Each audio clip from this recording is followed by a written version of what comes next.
Now, look, I know what you're thinking. What more could there possibly be to say about Slugblaster, a game that has been out since 2023, been showered with accolades, been the subject of popular, widely loved actual plays, a game that has been talked about in great detail across a multitude of video essays, reviews, and blog posts, a game that you may well have already played and enjoyed. Surely whatever I have to say about Slugblaster has already been said by smarter people with better opinions. Well, this is my sleepover, and I choose the movie, so you're just going to have to pipe down and watch it. If you are one of the 6 people in this particular corner of the internet who doesn't know what Slugblaster is, it is a tabletop role-playing game written by Mikey Hamm and published by MythWorks. A game about dimension-hopping teenagers on tricked-out hoverboards. Part action sport, part art form, all subculture. In the words of the book, they call it slug blasting. It's dangerous. It's stupid. It's got parent groups in a panic. And it's the coolest thing ever.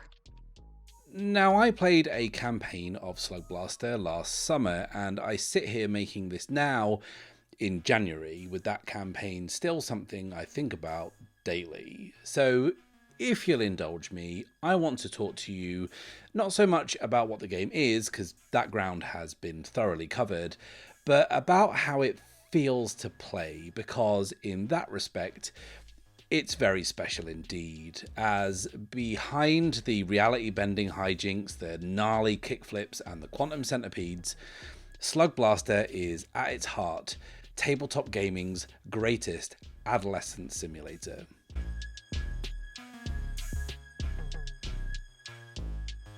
The 2 main phases of a Slugblaster session are the run and downtime. And this will be familiar to anyone who's played Blades in the Dark, but here runs are broadly analogous to scores from Blades, where the players decide where they want to go and what they want to do. Your crew might want to compete in a multiversal skate competition to score a new sponsor, or liberate confiscated gear from the authorities, or vandalize a prominent billboard in another dimension. Or it might just be about throwing a really, really, really great party.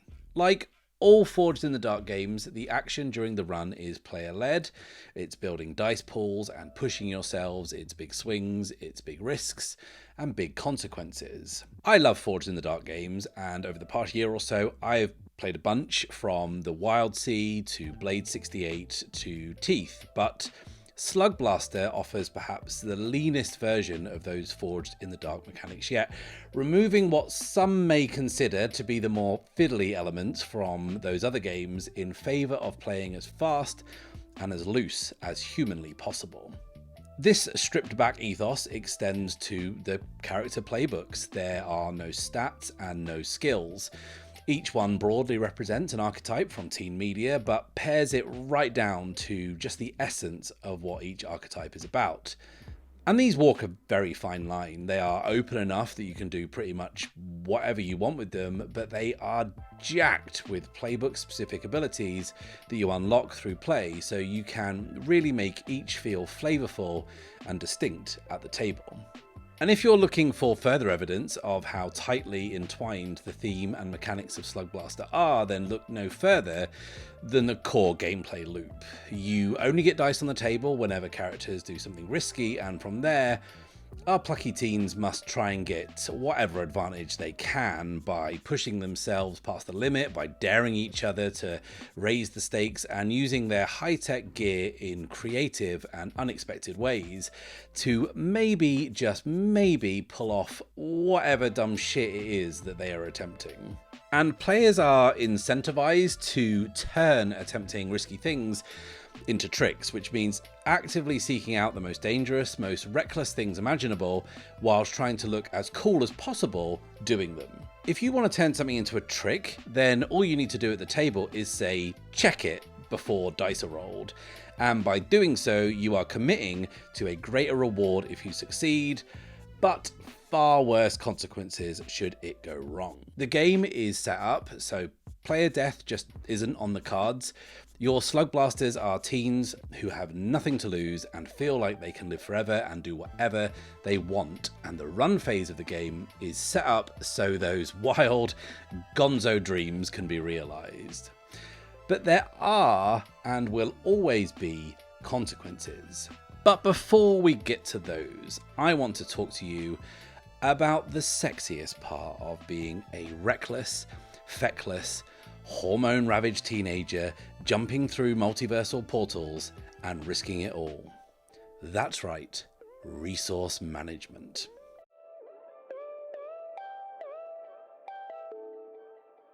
Kick, boost, style, trouble, bite. These are the resources that make up the economy of Slugblaster.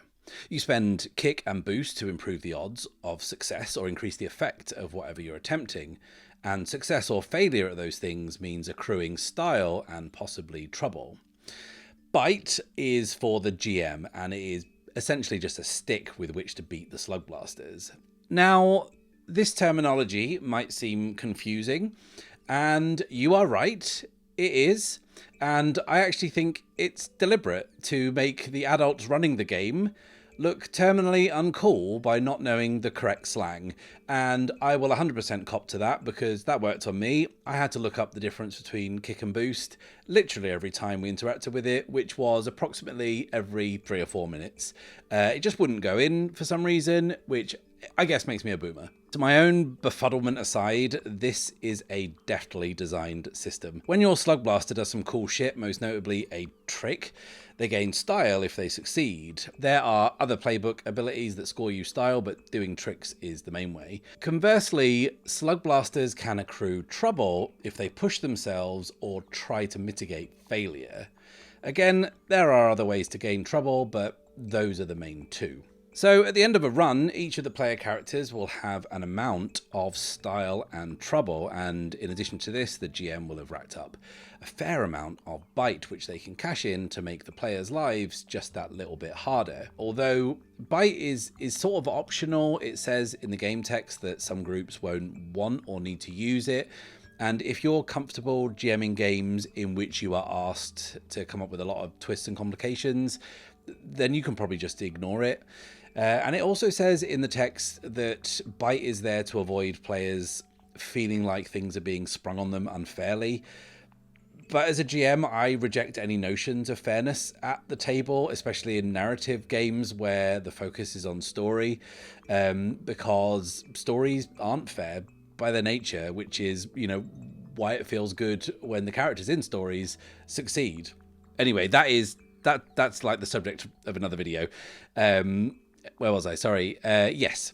You will end a run with an amount of trouble and style, and as sure as tick follows tock, the demented roller coaster of the run is followed by downtime, and downtime is where reality bites.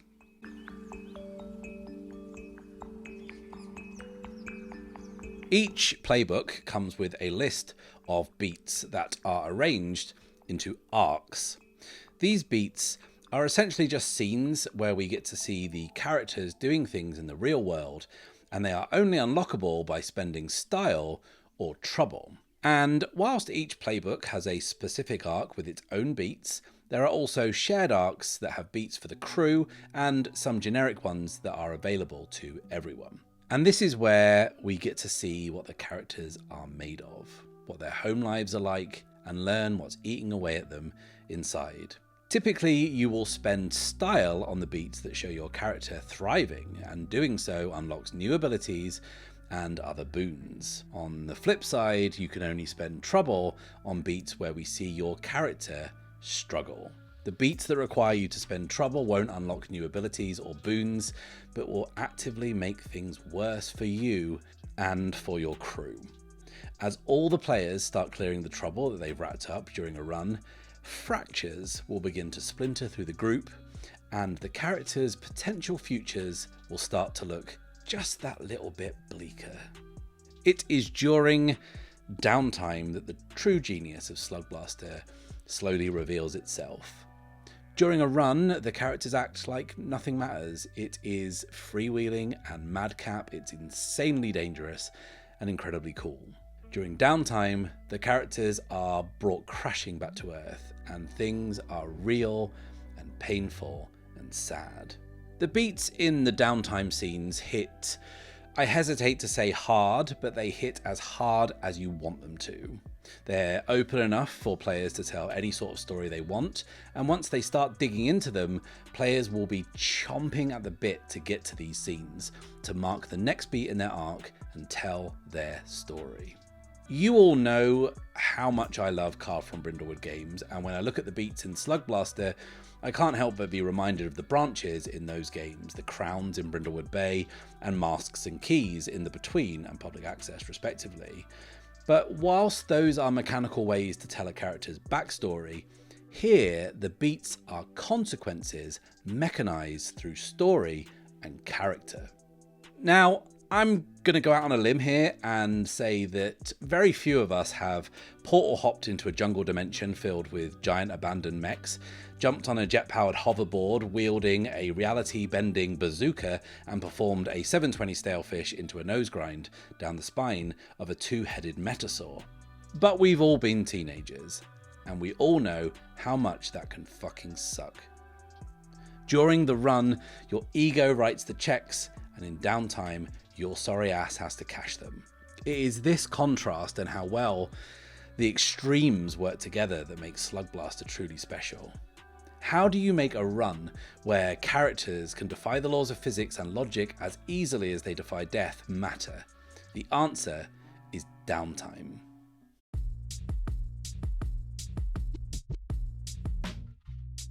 Now, you might just have picked up on the through line of this review, which is how Slugblaster's theme and mechanics are very tightly enmeshed. I mentioned in a video I made a while ago about my beloved The Between that running that game felt like walking a high wire.